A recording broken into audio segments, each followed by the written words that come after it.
Ce programme a pour ambition de permettre de diffuser la culture entrepreneuriale au sein des universités et de mobiliser l'écosystème autour de l'université pour permettre à des jeunes non seulement de développer des entreprises par eux-mêmes, mais aussi d'acquérir un état d'esprit, un mindset qui leur permettra de développer des compétences qui pourront être valorisées même dans le cadre du salariat.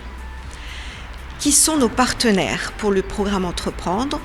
4 pays d'Afrique de l'Ouest, le Sénégal, la Côte d'Ivoire, le Bénin et le Burkina Faso. 2 pays d'Afrique centrale, Grand Lac, le Congo-Brazzaville, ainsi que le Cameroun. Au niveau de l'océan Indien, l'île Maurice, et de l'autre côté de l'océan Atlantique, Haïti. Donc des cultures, des approches très différentes, dans des contextes très variés, mais qui s'appuient sur la capitalisation et la modélisation de l'expérience réussie Salem. Ce programme est essentiel parce que en Afrique subsaharienne, la question de l'employabilité des jeunes, elle est fondamentale et peut-être même plus qu'ailleurs parce que le savoir est rare, précieux, que ces jeunes de l'université sont le vivier, les forces vives d'une nation et que quand ils sortent de l'université, parfois, ils n'ont pas la possibilité de trouver un emploi et surtout, ils n'ont pas les compétences entrepreneuriales pour engager un projet qui puisse être un moteur de développement pour leur pays. Donc entreprendre, c'est cela. C'est de la pré-incubation. Pas de l'incubation, de la pré-incubation. C'est-à-dire au cœur de leur cursus. Diffuser cette culture entrepreneuriale et leur permettre en quelque sorte de s'initier déjà à travers des projets à cette culture, à mettre en place, pourquoi pas des start-up, etc. Mais pour ça, il y a de l'apprentissage, il y a de la formation, il y a des compétences transversales et entreprendre est là pour les aider dans ce sens.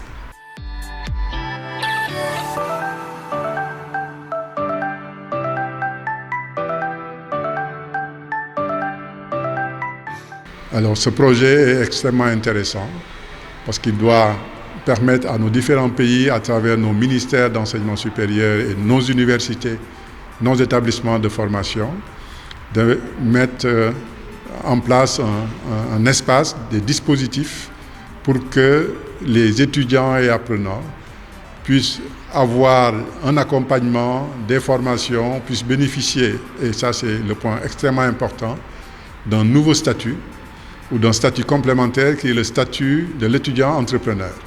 Et on aimerait que ce statut soit un statut national.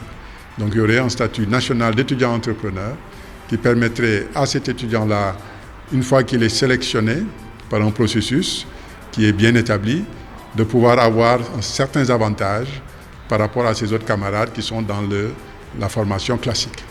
Il faut dire que le Cameroun accueille avec beaucoup d'attention, avec beaucoup de passion, ce programme qui entre en droite ligne des recommandations de la politique générale du chef de l'État, qui est basée sur l'assurance qualité, sur la professionnalisation et la numérisation des enseignements et sur l'employabilité des jeunes. Au point où, depuis la tenue de l'atelier de co-construction en mai dernier, il y a eu des avancées énormes. En termes d'élaboration du texte portant sur le statut d'étudiant entrepreneur, il se trouve que des recommandations de la hiérarchie ont été pour que ce soit une loi. Et la loi d'orientation devrait prévoir ça. Après, il faudra prendre un texte d'application, c'est un arrêté interministériel. Il se trouve que, de l'avis général ici, tous les pays ont adopté les textes sous forme de circulaire. Alors, nous avons proposé à notre gouvernement d'aller à cette voie. Il agréera que ce sera fait dans le cas contraire sur la procédure législative. De toute façon, sera fait pour ce qui est du pôle de pré-incubation entrepreneuriale qui est basé à l'université de Douala. Et les stratégies et les actions sont également mises en œuvre. C'est ce qui peut justifier la présence du recteur de l'université de Douala ici aujourd'hui pour confirmer la volonté de l'université de Douala d'adhérer à ce programme. Et nous sommes là pour apprendre et nous apprenons beaucoup. Je remercie.